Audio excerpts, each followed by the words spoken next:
Olá, amigos e amigas, meu nome é Edmundo e hoje nós vamos estar falando um pouco da introdução ao cristianismo paulino. Para os cristãos ocidentais, o Paulo ele é o mais significativo dos apóstolos. Por quê? Temos as suas cartas, temos também o testemunho no livro do Atos dos Apóstolos e ele é considerado um missionário em viagem. Quando que Paulo é mencionado pela primeira vez no Atos dos Apóstolos? Lá no capítulo 7, versículo 58. No apedrejamento de Estevão, Paulo estava presente, ele como participante do Sinédrio é um dos que apoia o apedrejamento de Estevão. E ele ainda não responde pelo nome de Paulo, mas sim Saulo. Depois, a partir do capítulo 9, até o capítulo 28, Paulo vai aparecer com maior destaque dentro do livro do Atos dos Apóstolos. Lá no capítulo 20, no versículo 24, Paulo aparece com um ministério para testemunhar o Evangelho. Então ele faz do seu ministério aí um testemunho do Evangelho, assim como cada um de nós temos que testemunhar esse Evangelho. Pois lá no capítulo final, lá no 28, principalmente do 30 ao 31, aparece os ensinamentos das coisas de Cristo. Paulo, ele faz do seu trabalho de evangelizador para ensinar as coisas de Cristo. E a vida de Paulo, nós poderíamos dividir ela em 4 momentos. Primeiro, do nascimento aos 28 anos. Nessa data, Paulo é um judeu observante. Então, do nascimento até os 28 anos, Paulo torna-se um judeu observante. Depois dos 28 até os 41, ele é um convertido fervoroso. Então Paulo se converte e aí torna-se um cristão fervoroso. Depois do 41 aos 53, ele se torna o missionário itinerante.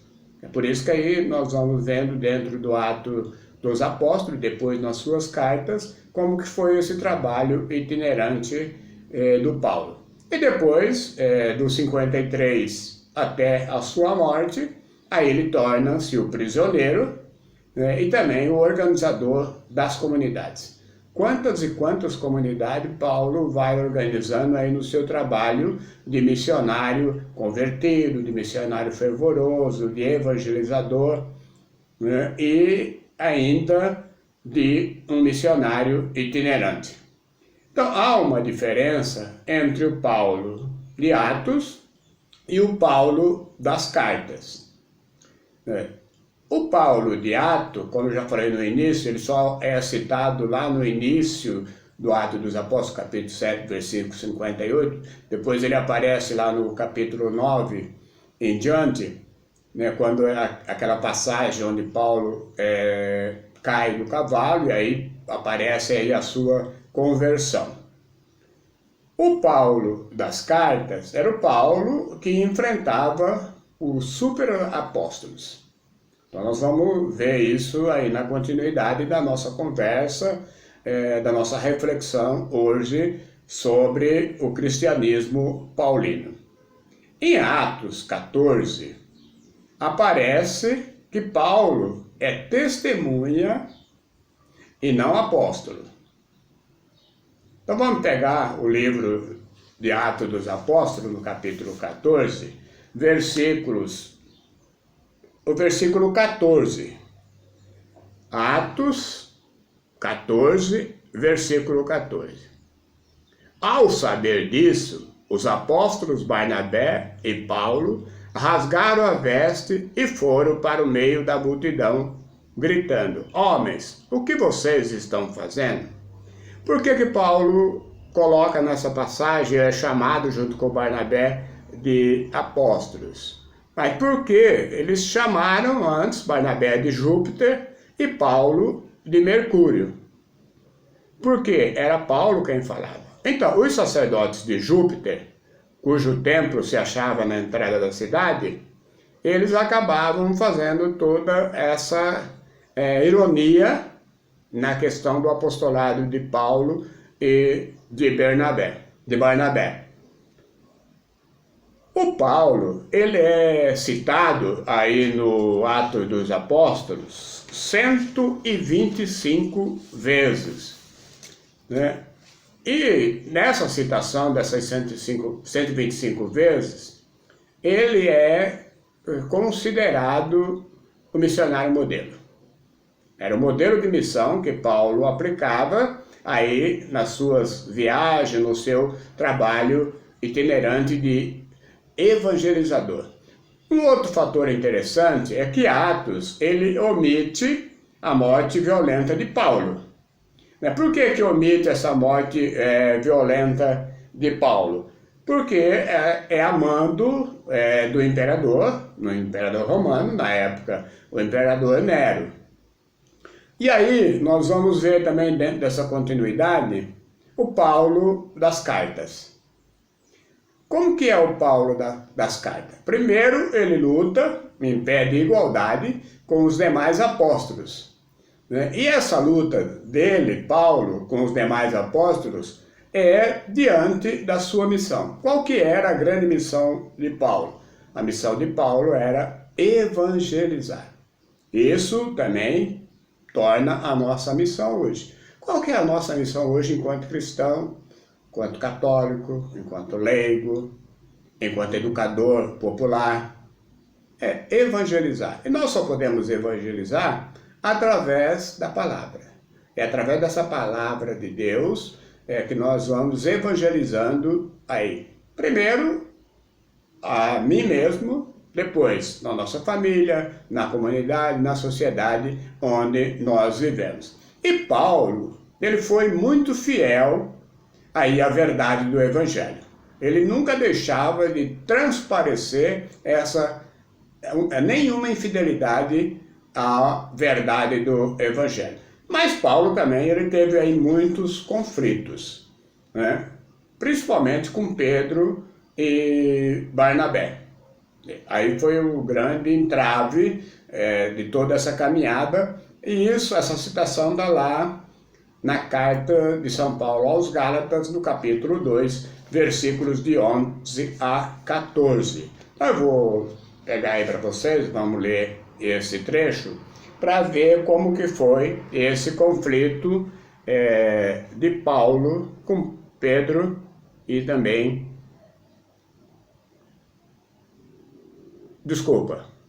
esse conflito foi através da pregação, né? E ele tem esse conflito aí com Pedro, né? E com Barnabé.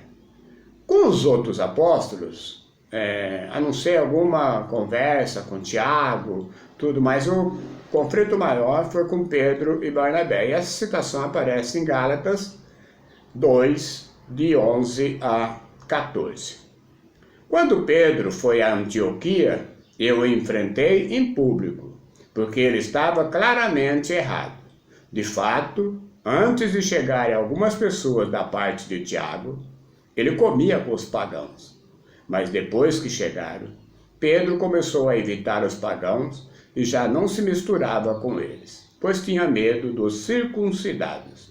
Os outros judeus também começaram a fingir com ele, de modo que até Barnabé se deixou levar pela hipocrisia dele. Quando vi que eles não estavam agindo direito, conforme a verdade do Evangelho, eu disse a Pedro na frente de todos: você é judeu, mas está vivendo como os pagãos e não como os judeus. Como pode, então, obrigar os pagãos a viverem como judeus? Então, dentro dessa leitura, né, Paulo, sem nenhuma força humana, nem mesmo a lei dos judeus, ele tem todo aí o poder de arrancar o homem de uma situação de pecado em que vive, né? E só aí um ato de Deus que pode realizar isso, concedendo gratuitamente aí uma anistia. Porque um judeu ele não podia comer ao lado de um pagão. Por que ele não podia comer ao lado de um pagão? Porque ele ficaria impuro e acabaria violando a lei. Contudo, no encontro em Jerusalém, ficara resolvido que os pagãos que fossem convertidos aí ao cristianismo eram considerados como colunas da igreja. Dentro desse conflito de Paulo com Pedro e Barnabé, Paulo ele também vai anunciando, ele prega a submissão. Principalmente a submissão a quem? A submissão às autoridades romanas, né? Tanto é que ele prega essa submissão que ele em nenhum momento ele faz aí uma referência à sua cidadania, que era uma cidadania romana. Ele simplesmente ele se apresenta como um místico. Então Paulo ele nunca usa da sua cidadania, principalmente a cidadania romana, né, para mostrar a sua identidade, né? Ele diz que ele trabalha com o próprio sustento, vive às suas próprias custas. Então, dentro dessa introdução ao cristianismo paulino, nós vamos aí tentar conhecer um pouco de Paulo, né, e também aí um pouco os destinatários de suas cartas. Por que nós temos que procurar conhecer isso? Para saber qual que é a mensagem que elas trazem para nós hoje. Muitos dos problemas que Paulo enfrentou continuam aí desafiando as igrejas hoje. E nós poderíamos mencionar alguns. Como que nós podemos alimentar a nossa espiritualidade? Como conciliar o trabalho profissional e o anúncio do Evangelho? Como viver os conflitos, assim como Paulo viveu o conflito com Pedro e com Barnabé, sem ficar dilacerado? Como combinar fé e política? Como combinar o Evangelho e outras culturas diferentes? Nós podemos também perceber dentro dessa reflexão do cristianismo paulino qual o lugar da mulher nas igrejas e como fazer para que o Evangelho ele seja uma boa nova aí a todos os pobres. Então, eu falei no início, para nós, os cristãos ocidentais, que Paulo é de longe o mais significativo dos apóstolos. Por que ele torna-se o mais significativo dos apóstolos? Ele traduziu o Evangelho para o mundo ocidental e sem trair nenhum dos seus valores. Então, ele é um grande exemplo de um engajamento, muitas vezes radical, e até as últimas consequências. Ele oferece os seus bens, oferece o seu trabalho, tudo isso por causa do Evangelho, e ele faz da sua missão, que lhe foi confiada, um sentido da vida. Será que nós, hoje, também estamos fazendo na nossa vida um sentido de missão? Nós estamos nos entregando totalmente a essa missão que nos foi confiada? Será que isso tem sido o sentido da nossa vida? Então é o apóstolo sobre o qual estamos mais bem informados. Por quê? Nós temos suas cartas, elas estão todas preservadas no Novo Testamento. Temos também o testemunho de Lucas, lá no livro do Atos dos Apóstolos. E qual foi a intenção central de Lucas ao escrever o Atos dos Apóstolos? Primeiro foi relatar aí a expansão da Boa Nova a respeito de Jesus Cristo, né? A partir de onde? A partir de Jerusalém, até os confins da terra, passando pela Samaria. Essa citação está logo no início do livro do Atos dos Apóstolos, no capítulo 1, versículos de 1 até 8. Assim, o Paulo, ele representa, diria, a fase final desse plano. Por que ele representa essa fase final desse plano? Porque ele, o apóstolo, ele ultrapassa fronteiras, é o missionário que, em viagem, né, que aí conquista para o Evangelho os principais centros do Império Romano. Todavia, é necessário lembrar que o interesse teológico de Lucas, ele prevalece, né, quando apresenta a vida de Paulo. Então, lembrando mais uma vez que Paulo é mencionado pela primeira vez lá em Atos 7:58. Mas para isto, Paulo, ele se organizou e realizou grandes viagens missionárias, principalmente em companhia de outros apóstolos.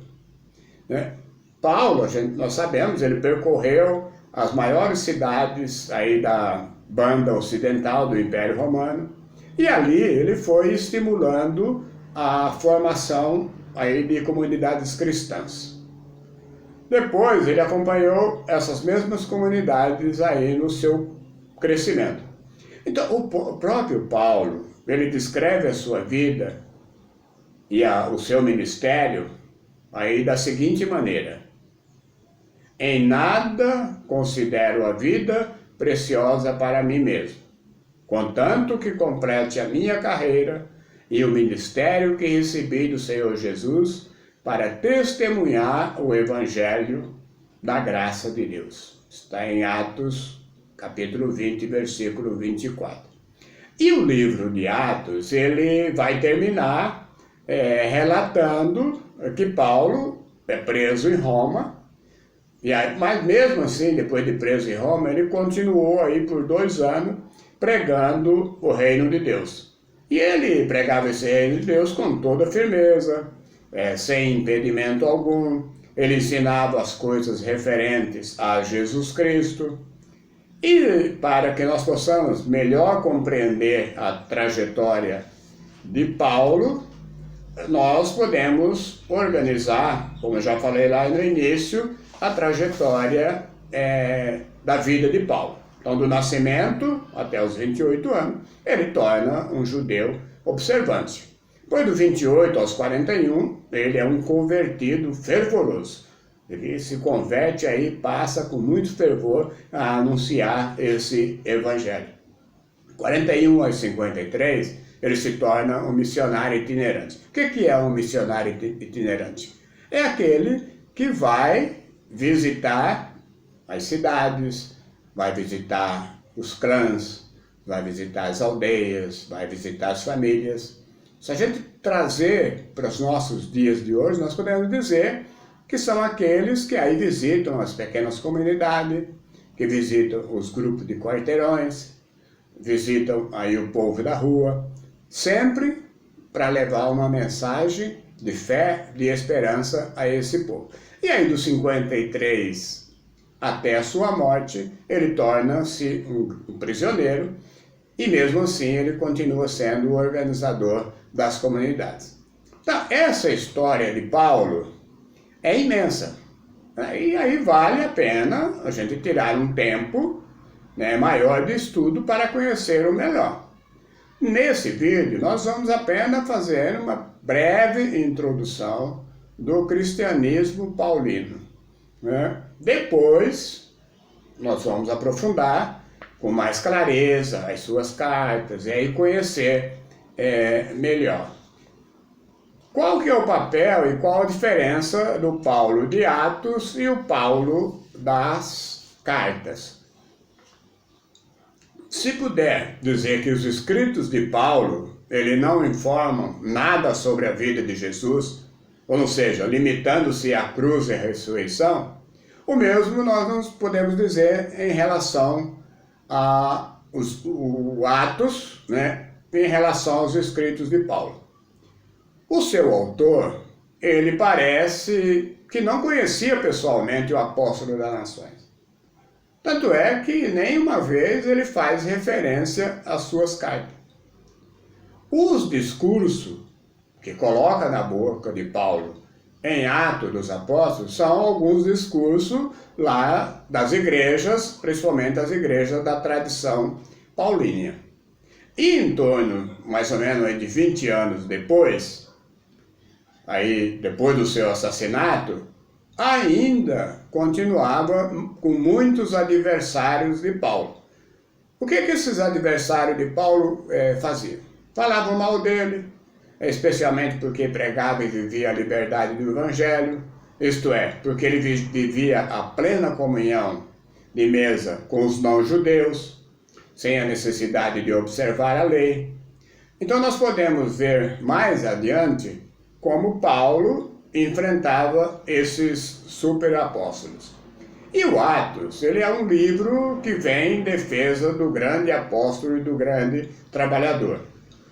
Tanto é que ele chega a glorificá-lo, né, fazendo uma apologia dele.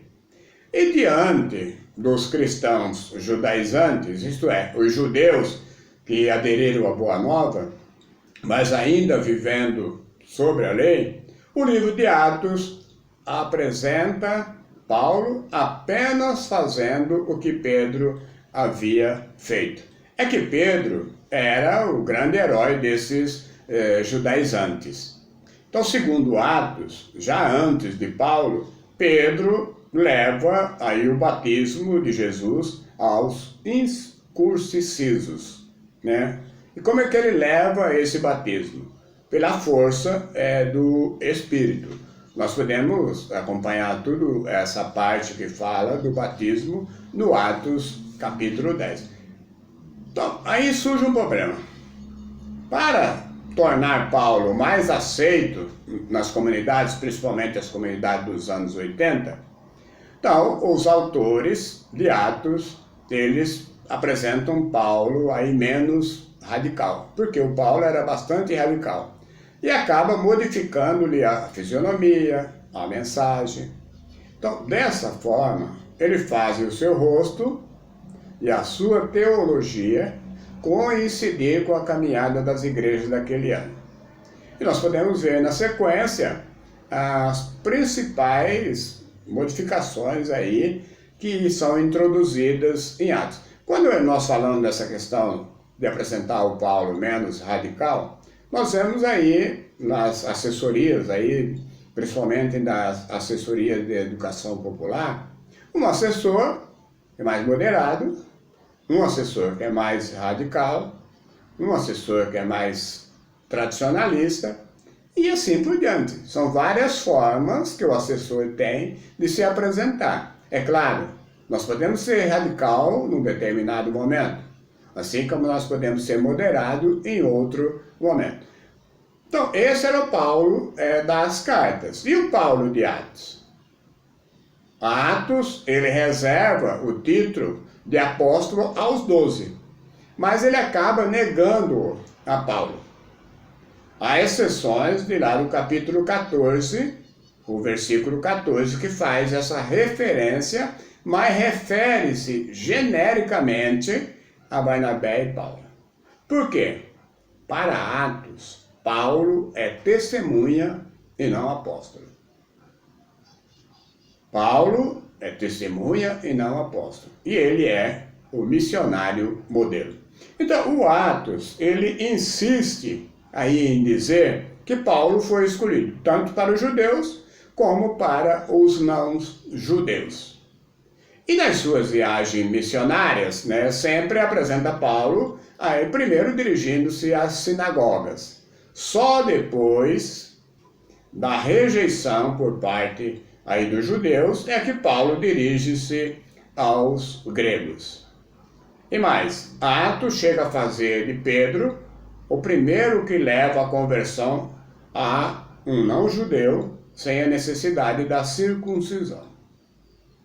Então, Atos, eles fazem de Paulo um judeu, que foi um judeu fiel, observante as tradições de Israel, e chega a omitir os conflitos de Paulo e Pedro e Barnabé com os súprios apóstolos.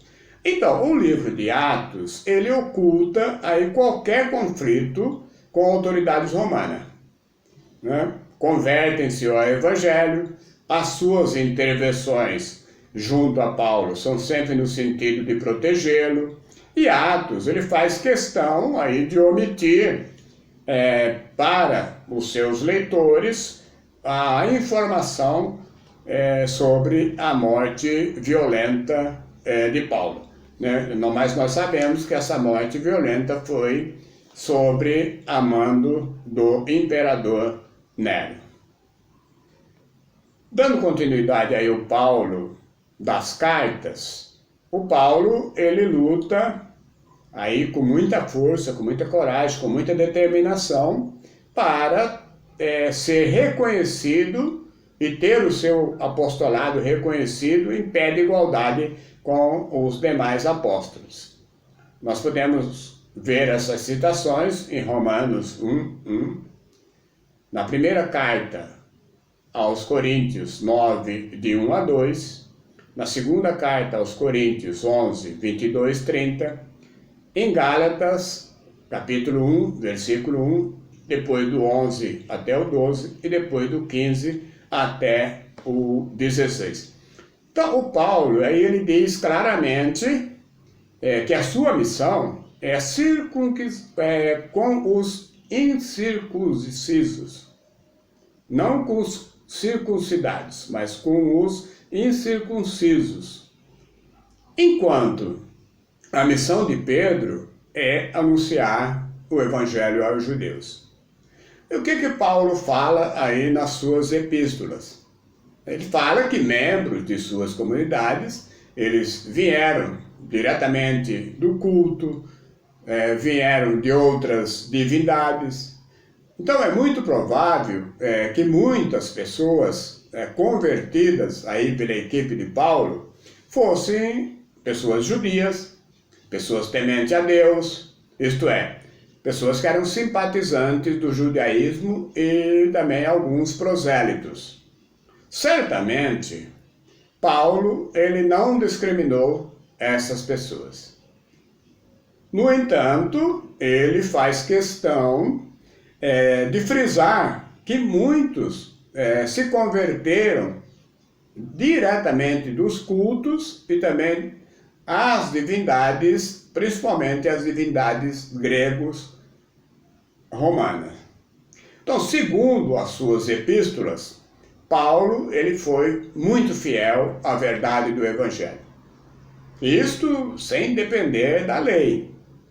Ele nem sequer aceitou o decreto das autoridades cristãs de Jerusalém. Nós podemos ver essa citação dos decretos na sua carta aos Gálatas, capítulo 2, versículo de 5 a 6, e em 1 Coríntios, capítulo 8, versículo 10.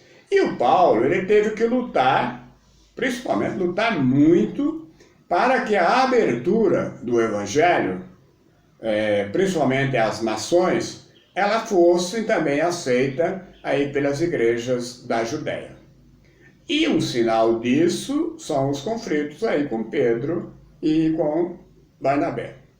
A sua separação de Barnabé e também de João Marcos, que foram os companheiros da primeira viagem, aparece lá em Atos 15, versículo 39. Bem como a sua luta, né, com os superapóstolos. Essa luta com os superapóstolos está na segunda carta aos Coríntios, capítulo 12, versículos de 11 até o 18. E os judaizantes, está em Gálatas, capítulo 1, versículo 6 até o versículo 10, e também lá na carta a Filipenses 3, de 1 a 14. Então, Paulo, ele prega aí a submissão às autoridades romanas. Por que ele prega essa submissão? Porque era uma atitude prudente, né, diante de um império que era implacável.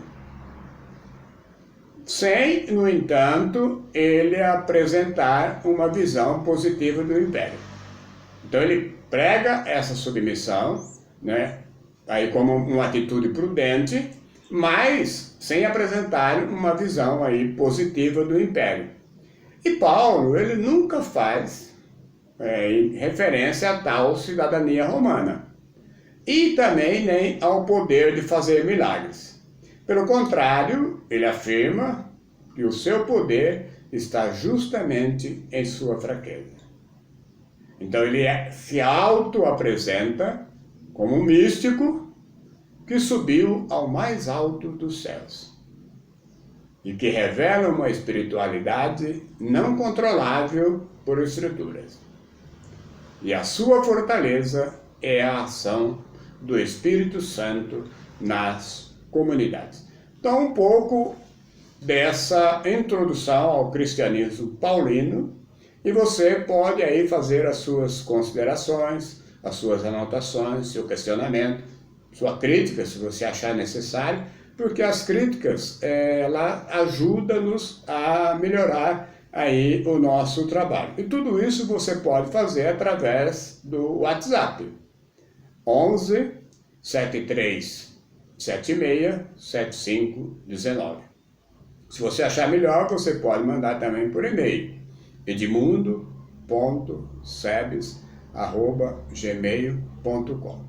E você pode acessar aí os nossos vídeos no YouTube, no nosso canal, ou na página do Facebook e também no Twitter, @sebes2013.